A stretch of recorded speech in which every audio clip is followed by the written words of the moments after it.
کہ نہ صرف یہ کہ یہ مہنگائی بڑھا دی جاتی تھی بلکہ دنیا میں پاکستان تنہا ہو گیا تھا، ڈیفالٹ کی طرف جا رہا تھا، جو بھی اس وقت کے سٹیپس تھے، اور آئی ایم ایف کو بھی ڈچ کیا گیا تاکہ انہوں نے اور مزید وہ کیا. تو ہماری ریزرویشنز ہیں، لیکن یہ بھی مد نظر رکھنا ہے کہ ملک اگر بہتری کی طرف جا رہا ہے تو اس وقت ہم نے کیا فیصلہ کرنا ہے. اور پھر ہم لوگ کافی عرصے سے حالت جنگ میں ہیں. آپ کے علم میں ہے کہ جو انڈیا کا پراکسی اور جس طرح افغانستان یا یہاں پہ دہشت گرد تنظیمیں اور پھر بہت سب کو ہم لوگ فیس کر رہے ہیں، اور پھر یہ جو آج کے حالات ہیں، موجودہ جو یہ نئی ڈیولپمنٹ ہوئی ہے ایران پہ، جو یہ ایک حملے کیے گئے امریکہ اور اسرائیل کی طرف سے، اور جس کی ہم مذمت بھی کر چکے ہیں اور مذمت کر بھی رہے ہیں. تو ان حالات میں ظاہر ہے ایشوز آئیں گے، تو ہمیں کچھ ایشوز جو ہیں وہ ریزرویشنز ہیں. ایک تو آلریڈی جو ہمارے پاس اسٹاک ہے اس پر ایک دم سے یہ قیمت کیوں. ہاں سوری جی شاہ صاحب، یہ میں عرض کری تھی آپ سے کہ آپ نے یہ فرمایا کہ آپ کو پیٹرول کی قیمتوں پہ تو تشویش ہے، لیکن مجموعی طور پر آپ گورننس کو اس وقت پچھلے دور حکومت سے، خان صاحب کے دور حکومت سے ابھی بھی بہتر سمجھتے ہیں، کہ اتنے برے مجموعی گورننس کے حالات آپ سمجھتے ہیں نہیں ہیں جتنے کہ اس دور میں تھے. ایسا تھا، اور وہ ایک ہاتھ کنگن کو آرسی کیا. آپ کے علم میں ہے کہ اس وقت پوری دنیا میں ہم تنہا ہو گئے تھے، ملک ڈیفالٹ کرنے کے لیے جا رہا تھا. آئی ایم ایف مزید آپ کے علم میں ہے کہ ان کو جس طرح ڈچ کیا گیا، ان کے بریچ کیا گیا ان کے ایگریمنٹس کو، اس کے بعد، اور وہ جان بوجھ کر کیا گیا کہ وہ جب سمجھ رہے تھے کہ ان کے پاس اکثریت نہیں رہے گی. لیکن اس سے پہلے بھی جو حالات تھے، اب بہت سارے دوست ہمارے اس پہ بات کرتے ہیں یا کہتے ہیں آپ الزامات لگا دیتے ہیں، بلکہ آپ کے علم میں ہے کہ اس وقت کی کارکردگی گورنمنٹ کی یہ تھی کہ جتنے بائی الیکشنز ہوئے، کوئی 24-25، اس میں 19 کے قریب انہوں نے لوز کیے تھے.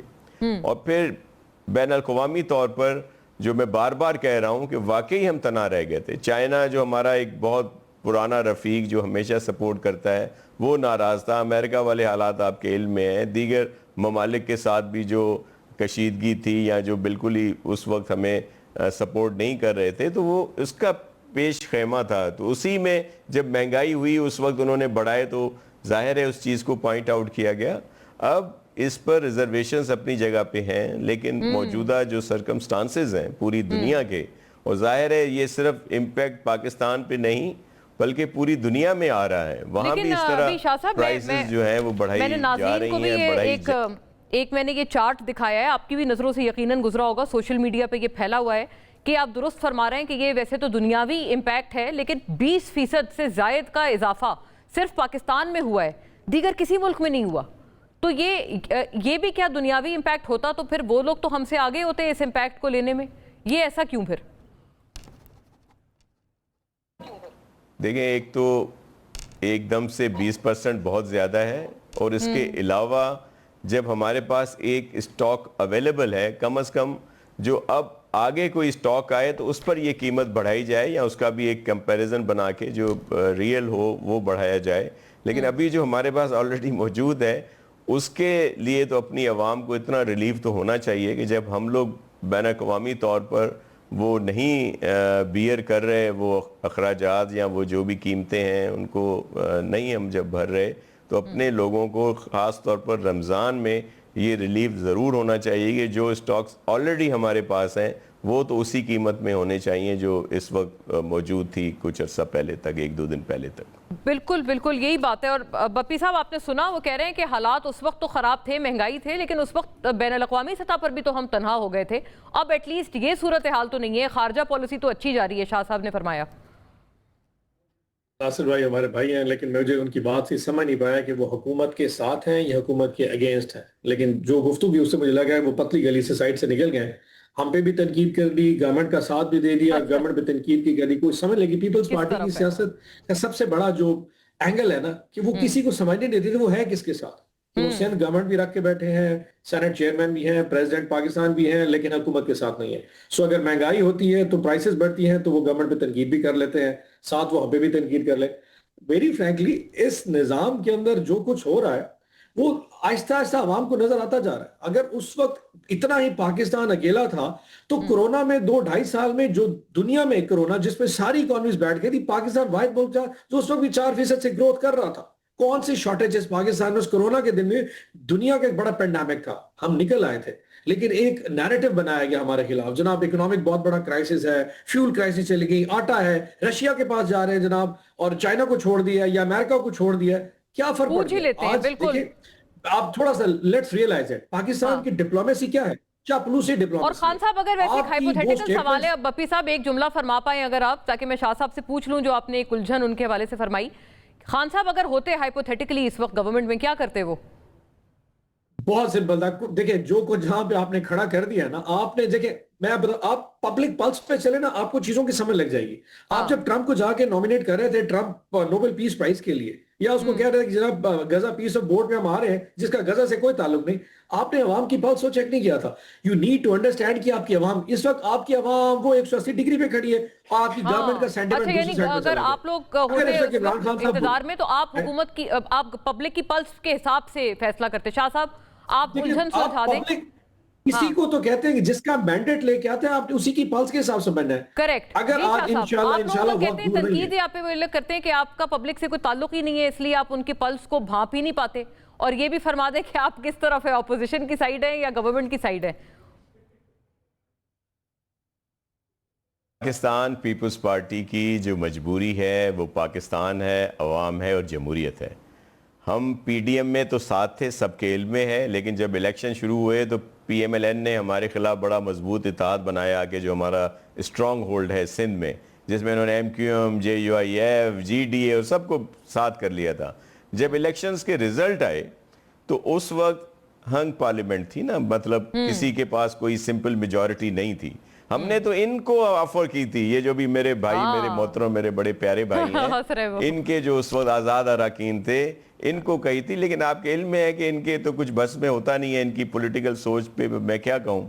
تو پھر مجبوراً ہمیں جب پی ایم ایل این نے آ کے کہا تو ہمیں سپورٹ کرنی پڑی. اگر ہم وہ گورنمنٹ کی فارمیشن میں سپورٹ نہ کرتے تو کیا انتخابات پھر 60 دن میں ہوتے, 90 دن میں ہوتے, کہاں پہ ہم لوگ کھڑے ہوتے. تو ہماری مجبوری یہ ہے. لیکن یہ بھی ایک حقیقت ہے کہ اگر جس طرح کی باتیں میرے بھائی کر رہے ہیں کہ اس وقت بڑا زبردست تھا, اگر سب زبردست تھا تو ہم ڈیفالٹ کو کیوں جا رہے تھے؟ اگر سب زبردست تھا تو آپ سارے بائی الیکشنز کیوں ہار رہے تھے؟ اگر آپ نے شہد اور دودھ کی ندیاں بہا دی تھیں, وہ ساری چیزیں. میں ایک چیز کا تو کریڈٹ دیتا ہوں پی ٹی آئی کو کہ بہت خوبصورتی سے, یہ میرے یہ والے بھائی نہیں, لیکن ویسے یہ جو اپنا بیانیہ ہے بڑا جھوٹ تواتر سے بولتے ہیں سارے پی ٹی آئی کے ہمارے لوگ, اور سوشل میڈیا پہ ان کا کنٹرول ہے کہ جی بہت کچھ تھا اور اب کیا. لیکن ایک یہ حقیقت ہے کہ اس وقت ان کے دور حکومت میں ڈیفالٹ کرتا ہوا ملک, تنہا ملک, آج اس ڈیفالٹ سے بھی بچا ہے.